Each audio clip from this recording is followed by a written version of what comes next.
Olá, alunos e alunas! Eu sou a professora Débora de Azevedo Domingues, da disciplina de Química, e hoje a gente vai falar um pouco sobre os modelos atômicos.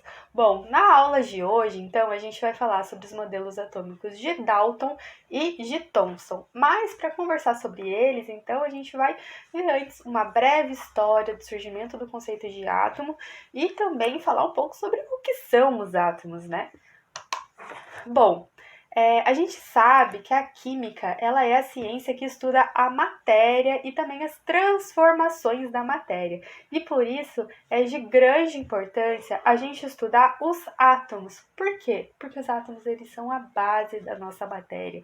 Tudo que a gente tem aqui no nosso planeta é composto por átomos. Então, como por exemplo aqui, essa garrafa d'água de plástico, ela é feita de átomos. A água que está aqui dentro também é feita de átomos. Então, por isso que é de grande importância estudá-los. E ao longo do tempo foram criados diversos modelos atômicos até a gente chegar no modelo do átomo atual, que explica muito bem os fenômenos do nosso dia a dia. Mas o conceito de átomo, ele vem de muito antes do que a gente imagina. Você tem ideia de quando surgiu o conceito de átomo? Bom, foi lá na Grécia Antiga, há muitos e muitos anos atrás, porque eles já se perguntavam, naquela época, do que a gente era feito. E Leucipo e Demócrito foram dois filósofos que achavam extremamente curiosa a característica da matéria de poder ser dividida. E eles pensaram, o que aconteceria se a matéria fosse dividida continuamente? Se eu quebrasse uma pedra, por exemplo, será que eu ia conseguir quebrar ela infinitamente ou chegaria em um momento que ela não poderia mais ser quebrada? Será que chegaria em uma partícula indivisível? E através desses questionamentos e dessas observações, eles chegaram à conclusão que chegaria em um momento que a matéria não poderia mais ser dividida. E chegaria em uma partícula indivisível, que seria constituinte de toda a matéria. E a essa partícula eles denominaram átomo, que quer dizer sem divisão. Então, esse conceito surgiu lá na Grécia Antiga e a gente carrega ele até hoje, né? Então, para os gregos, os átomos eles eram indivisíveis, indestrutíveis e constituintes de toda a matéria.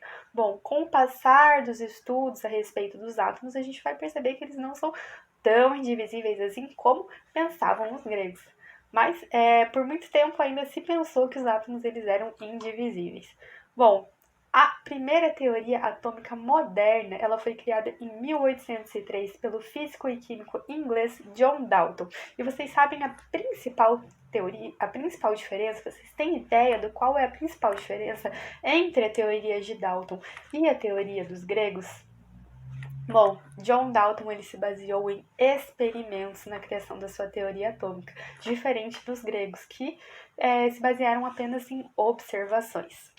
Para Dalton, então, todas as substâncias são formadas por átomo e os átomos têm 4 características principais.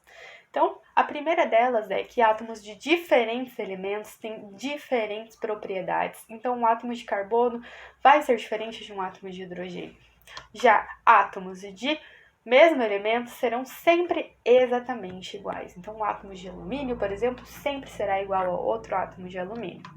Os átomos, para Dalton, não se alteram quando formam componentes químicos, que é o que a gente conhece hoje como molécula. Então, para formar uma molécula d'água, por exemplo, os átomos de oxigênio e hidrogênio não se alteram. E as reações químicas correspondem a uma reorganização desses átomos. Bom, e por último, para Dalton, os átomos eles são permanentes e indivisíveis, não podendo ser criados nem destruídos.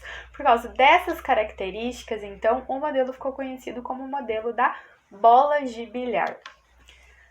Porém, esse modelo atômico de Dalton ele tinha algumas problemáticas ligadas a ele. Vocês têm noção de qual seria essa grande problemática ligada ao modelo de Dalton? Bom, nessa época, então, o ser humano ele já conhecia bastante a eletricidade, mas foi no final do século XIX que começou a se estudar os componentes da eletricidade. E daí que surgiu a necessidade da criação de um novo modelo atômico, porque o modelo atômico de Dalton ele não explicava as características elétricas da matéria. Por isso, então, em 1897, o físico Thomson propôs um novo modelo atômico. E nos estudos para a criação desse novo modelo atômico, Thomson realizou estudos com raios catódicos, com um aparato chamado ampolas de Crookes. A ampola de Crookes, então, é esse aparato que está aqui no slide, é um tubo de vidro com 2 eletrodos e onde é aplicada uma diferença de potencial. Ao realizar os seus estudos, ele percebeu que os raios catódicos eles iam sempre em direção ao polo positivo da ampola. E a partir daí, ele chegou à conclusão que esses raios catódicos eles eram formados por massa e por partículas de carga. Então, a partir desses estudos, então, ele fez a razão entre essa massa e essa carga e chegou a um valor extremamente pequeno.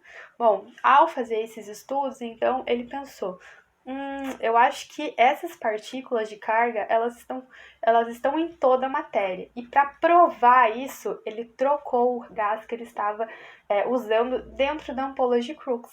E aí ele fez o mesmo cálculo da razão entre a massa e a carga e chegou ao mesmo valor de anteriormente. Então, a partir desses estudos, ele comprovou a existência de partículas subatômicas negativas, o que a gente conhece como elétrons. Então, essa descoberta foi de grande importância para a ciência, foi uma revolução na ciência a descoberta dos elétrons.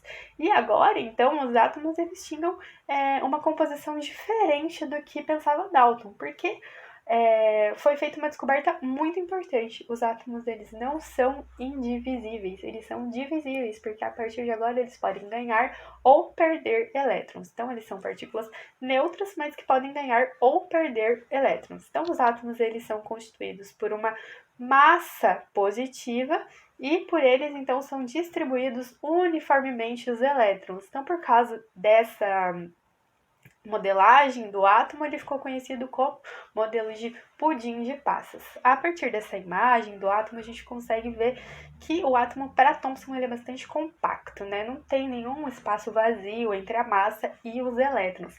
E o experimento, ele estava prestes a provar que o átomo ele tem muito mais vazio do que a gente imaginava. Mas isso a gente vai ver na próxima aula, quando a gente estudar o modelo atômico de Rutherford e o modelo atômico de Rutherford-Bohr.